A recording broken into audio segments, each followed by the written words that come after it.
Bonne journée. Si vous vous demandez si cela vaut la peine d'acheter une Volkswagen Passat B7 et quels problèmes vous pourriez rencontrer lors de son fonctionnement, alors vous êtes au bon endroit. Il n'y a donc pas eu de surprise avec la peinture de la Passat B7. Selon la tradition moderne, elle résiste très mal aux rayures et aux éclats. Sur les voitures de 4 à 5 ans, ils sont disponibles en quantité considérable. Quant à la résistance à la corrosion de la carrosserie, elle est traditionnellement à un niveau élevé pour les voitures Volkswagen. Seuls quelques endroits nécessitent une attention particulière: le couvercle du coffre au niveau de la plaque d'immatriculation et le bord avant du capot. Sur certains spécimens, des punaises peuvent encore être détectées à ces endroits. Si des poches de corrosion plus graves peuvent être détectées, vous pouvez alors être sûr que la voiture a été restaurée après un accident. Au moment où la Passat B7 est sortie, Volkswagen lorgnait déjà sur la classe des voitures haut de gamme. Il n'est pas surprenant que la qualité des matériaux de finition de la Passat, populaire, puisse faire l'envie de la plupart des concurrents. Les signes d'usure visibles à l'intérieur n'apparaissent qu'au bout de 100 000 km. Au même kilométrage, l'intérieur commence à émettre quelques grincements. Quant à l'électricité, malgré l'abondance de systèmes électroniques, la Passat B7 ne présente pas de points faibles évidents. En règle générale, lorsque des problèmes apparaissent, les électriciens automobiles reflasheront l'unité requise, après quoi le fonctionnement revient. Cependant, vérifier tous les systèmes avant l'achat devrait dans tous les cas être obligatoire. Pour la Passat de 7e génération, un grand nombre de groupes motopropulseurs essence et diesel étaient proposés. Sur notre marché, les versions les plus répandues sont celles équipées de moteurs suralimentés de 1,8 et 2,0 litres. Les deux moteurs confèrent à la Passat B7 une excellente dynamique et une consommation de carburant très modérée. Le principal inconvénient des deux groupes motopropulseurs est leur tendance à augmenter la consommation d'huile. Sur les voitures dont le kilométrage dépasse 100 000 km, elle atteint parfois 2 litres au 1000 km. Les deux groupes motopropulseurs utilisent un entraînement par chaîne de distribution qui, si nous parlons de voitures produites avant 2011, pourrait nécessiter un remplacement après un kilométrage de 60 000 à 70 000 km. Heureusement, après des plaintes massives, Volkswagen a commencé à utiliser une chaîne et un tendeur différents, après quoi la ressource du mécanisme de distribution de gaz a augmenté jusqu'à 200 000 km. L'intervalle officiel de remplacement des bougies d'allumage sur les moteurs de 1,8 et 2,0 litres est de 80 à 100 000 km. Cependant, la pratique montre que dans nos conditions, cet intervalle peut être réduit en toute sécurité à 50 000 à 60 000 km. L'utilisation de carburant de mauvaise qualité entraîne une contamination rapide des électrodes des bougies d'allumage, ce qui entraîne des surtensions. Il provoque la défaillance des bobines d'allumage. Heureusement, l'électronique intelligente de la Passat B7 est capable de désactiver indépendamment les injecteurs des cylindres où se produit une mauvaise combustion. Cela permet d'éviter des problèmes plus graves tels que la destruction du catalyseur. Un problème typique des moteurs turbocompressés est la coquefaction des soupapes, qui entraîne une usure prématurée des guides de soupape. Pour un moteur turbocompressé de 1,4 litres, un appétit accru en huile est caractéristique dans une moindre mesure. En revanche, le moteur 1.4 TSI était souvent contrarié par la nécessité de remplacer la pompe par un embrayage électromagnétique après un parcours de 30 000 km. Les propriétaires qui n'étaient pas pressés de résoudre le problème à temps ont finalement été confrontés à l'épuisement des pistons.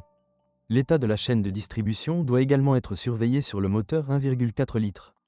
De nombreux propriétaires ont subi un étirement de la chaîne et une distorsion ultérieure. Vous ne pouvez pas compter sur le fait que le mécanisme de distribution de gaz d'un moteur 1.4 TSI durera plus de 150 000 km. La meilleure étanchéité du système d'admission n'est pas un autre inconvénient du moteur de 1,4 litres. Et en général, la ressource du groupe motopropulseur lui-même est relativement faible, même selon les normes modernes, environ 200 000 km. Après cette marque, vous devez vous préparer à remplacer le groupe de pistons, ce que la plupart des propriétaires ne veulent pas faire. Il existe un moyen rapide de sortir de la situation: réduire le kilométrage et vendre la voiture. Souvent, les Passat B7 de 1,4 litres se retrouvent sur le marché secondaire lorsque le propriétaire se rend compte qu'un remplacement coûteux de la turbine ne peut plus être évité. Ce dernier, en conduite active, dure de 40 à 60 000 km. Une autre nuance se pose lors du ravitaillement d'une voiture avec de l'essence à indice d'octane 92. Ceux qui souhaitent économiser du carburant sont rapidement confrontés à des erreurs dans le fonctionnement des équipements de carburant. Parfois, sur le marché secondaire, vous pouvez trouver une Passat de 7e génération dotée d'un moteur atmosphérique de 3,6 litres. La dynamique d'une voiture équipée de ce moteur est tout simplement magnifique, mais pour cela, le groupe motopropulseur demandera 17 à 18 litres de carburant aux 100 km. Quant aux défauts, ils incluent la courte durée de vie de la chaîne de distribution. Et le pire, c'est que pour le remplacer il faudra démonter le moteur, ce qui rend immédiatement la procédure très coûteuse. De plus, les mécaniciens notent que le moteur de 3,6 litres est sujet à la coquefaction du groupe piston. En théorie, les moteurs diesel Passat B7 sont encore plus fiables que les moteurs essence. Mais dans la vraie vie, toutes les voitures diesel ont un kilométrage excessif, ce qui suggère un certain nombre de problèmes. Notre carburant diesel de qualité médiocre apporte également des ajustements au fonctionnement des Passat B7 diesel.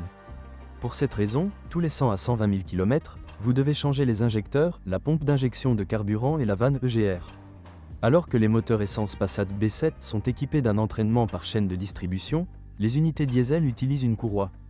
Officiellement, sa durée de vie est de 180 000 km, mais la plupart des propriétaires préfèrent ne pas prendre de risques et mettre à jour la courroie de distribution tous les 100 à 120 000 km. Avec des déplacements fréquents en ville, plus proches de 100 000 km, le filtre PDF commence à s'user. Dans le même temps, la voiture commence à perdre de la traction et une erreur correspondante apparaît dans le combiné d'instruments. Si le problème n'est pas résolu, le moteur finira par passer en mode d'urgence. Au moment où le véhicule atteint 200 000 km, le volant bimasse devra être remplacé. La transmission manuelle présente le moins de problèmes. Certains propriétaires ont parfois réussi à économiser l'embrayage jusqu'à un kilométrage de 200 000 km. La transmission automatique est également rarement critiquée. Mais s'il est à bout de souffle, il n'est guère conseillé d'acheter un tel exemplaire. Les réparations ne seront pas bon marché, et moins le propriétaire prête attention à l'entretien de la box, plus sa ressource sera courte.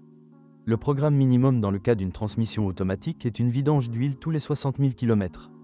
En général, la « automatique » parcourt facilement ces 300 000 km. La boîte de vitesse robotisée DSG ne peut malheureusement pas se vanter d'une telle ressource même si elle le souhaite. La durée de vie du « robot » dans des conditions d'exploitation principalement urbaines est de 80 à 120 000 km. De plus, il arrive souvent que la boîte de vitesse robotisée nécessite le remplacement de l'embrayage après un parcours de 30 000 km.